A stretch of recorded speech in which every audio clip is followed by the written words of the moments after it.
Olá, eu sou Isabelle Tancioni,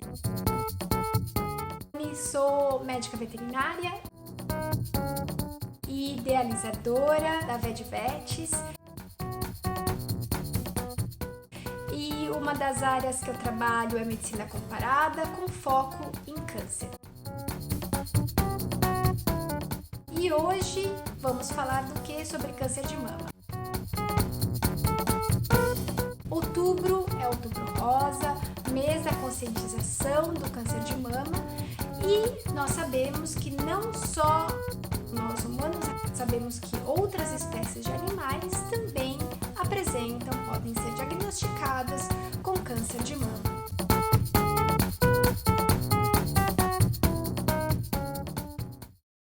Câncer, na verdade, aconteceu há bilhões de anos atrás, né? Qual a história dele?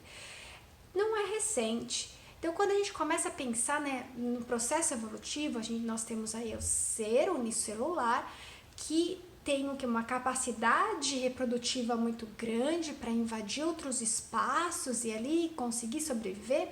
Quando esse ser unicelular se transformou em multicelular, todas essas capacidades proliferativas tiveram que ser, então, atenuadas, e essas células, né, nesse organismo multicelular, teve que fazer o quê? Um processo aí de cooperação. Então, quando esse ser multicelular, quando células desse ser multicelular começarem a ter uma capacidade proliferativa desregulada, uma capacidade de invasão ali grande, de invadir, de sair de um tecido e ir para outro, ou também ser refratárias à morte celular, se acontecer alguma coisa com elas, elas são incapazes de morrer, ou até elas são invisíveis ali ao sistema imune. Todas essas características podem fazer com que aquela célula daquele organismo ali multicelular possa então se transformar, então tem várias características que estão ligadas, associadas a células cancerosas. Então, a gente começa ali a pensar, nossa, então é um processo que, se a gente pensar, é um processo que qualquer ser que é multicelular, teoricamente, pode ter câncer, né?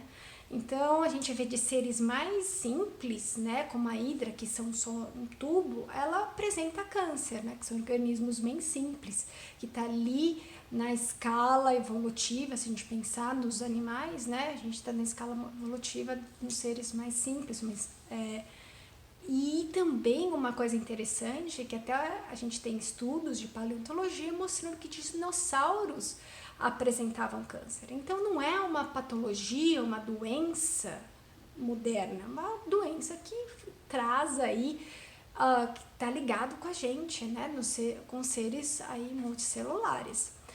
E uma das coisas agora outra pergunta, quais animais então têm câncer? A gente tem uma variedade de espécies de animais. Animais pequenos, animais grandes. Se a gente pensar em células, os animais maiores, que têm mais células, eles teriam mais chance, né, de ter câncer. E os animais menores, com menos células, menos chances de ter câncer, né, de apresentar câncer, porque eles têm menos células. Simples assim. Só que isso não acontece. Isso é chamado paradoxo de Pareto. O Pareto é um epidemiologista, né, que ele pensou nisso. Nossa, então será que isso acontece, né? E ele viu que isso não acontece, porque tipo, se a gente pegar uma célula de um camundongo, um ser pequenininho, uma célula de ser humano, é muito mais fácil fazer com que a célula normal de camundongo se transforme em uma célula maligna do que uma célula do ser humano se transformar numa célula maligna. Então isso não acontece, né? A gente viu que, na verdade, o ser humano é muito mais resistente de ter câncer do que a gente pensar no camundongo. Isso seria a conclusão. Imagine então um elefante, né? E o interessante é que o elefante tem um estudo mostrando que o elefante ele tem várias outras maneiras, as células do elefante, de de bloquear com que uma célula normal se transforme, então, em uma célula cancerosa. Porque se a gente pensar no camundongo e no elefante, a gente poderia pensar, nossa, o elefante tem muito mais chances de ter câncer, só que isso não acontece. E a gente tem várias outras coisas interessantes no reino animal. Tem alguns seres muito pequenos que são super resistentes a câncer, né? Então, tem muita coisa, o mundo é fascinante. Os animais silvestres que estão ali na natureza, eles também podem apresentar câncer, né? Um dos estudos bem interessantes foi com as baleias belugas no estuário de St. Lawrence, no Canadá, que eles viram que muitas dessas baleias elas estavam apresentando vários tipos de câncer, inclusive câncer de mama. E isso foi devido a vários poluentes que estavam ali. Eles viram que devido à alta taxa de poluentes estava associado então com aparecimento, né, de cânceres nessas baleias belugas.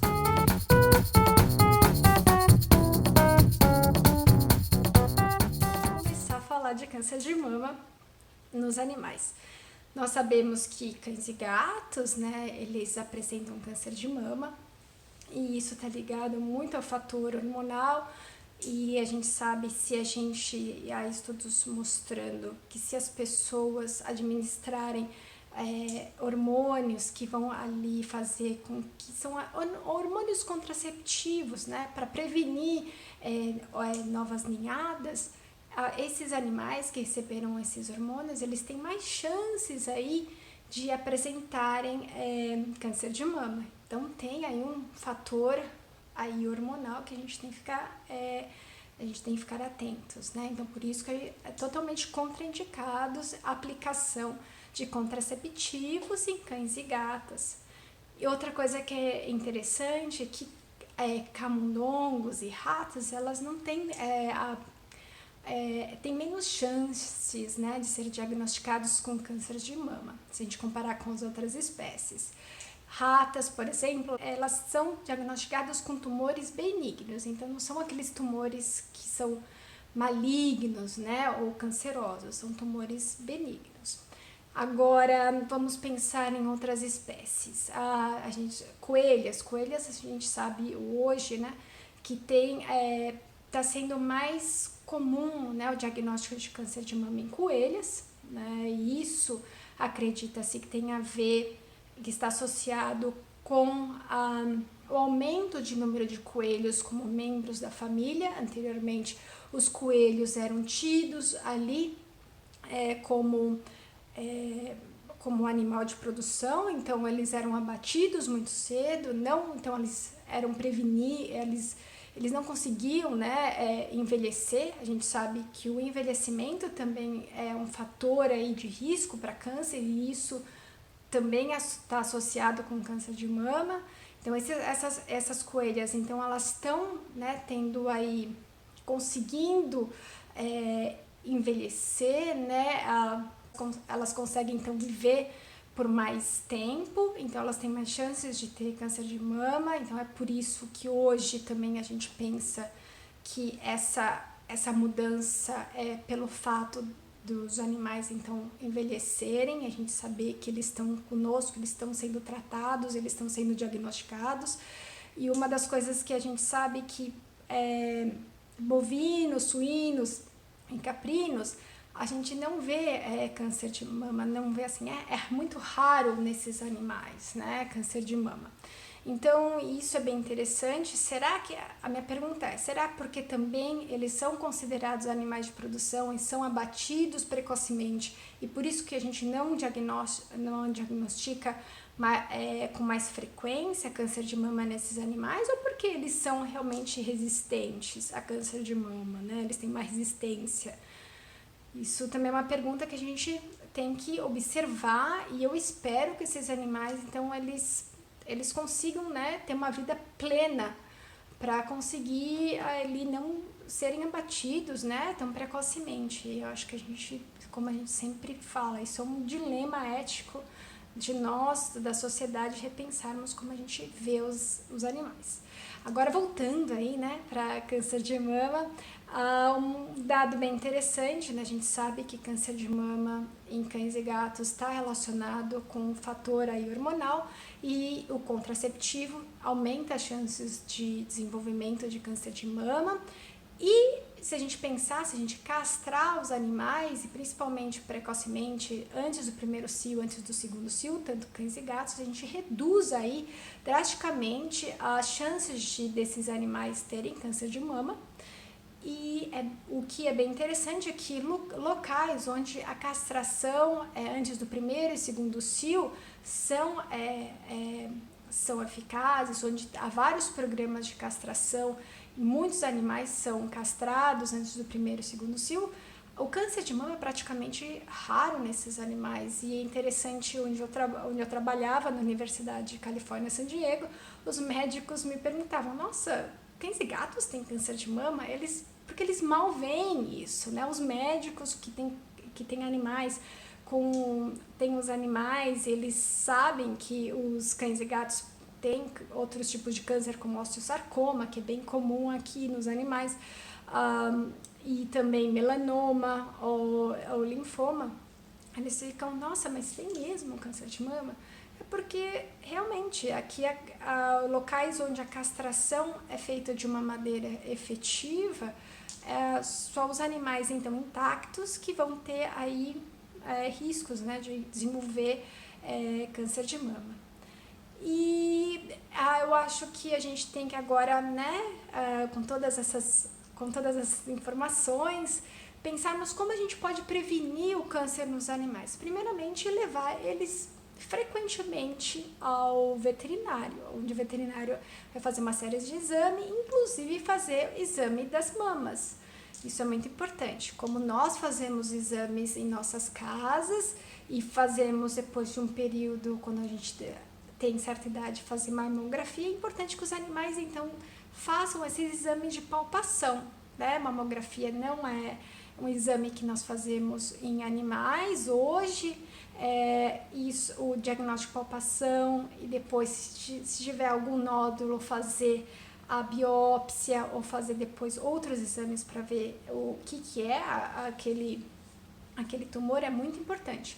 Porque o diagnóstico precoce, assim como nós humanos, é muito importante para quê? Para depois, tem a ver com o prognóstico, como aquele animal vai se recuperar. Quanto mais cedo a gente descobrir, melhor é. Então, por isso que é importante a gente diagnosticar cedo câncer, qualquer tipo de câncer, e câncer de mama é igual. E por isso, levem seus animais ao veterinário e também vão aos médicos, façam suas consultas, façam seus autoexames em casa para evitar câncer de mama. Fiquem bem, e se tiver algum comentário, coloca aqui embaixo. E muito, muito obrigada e até a próxima!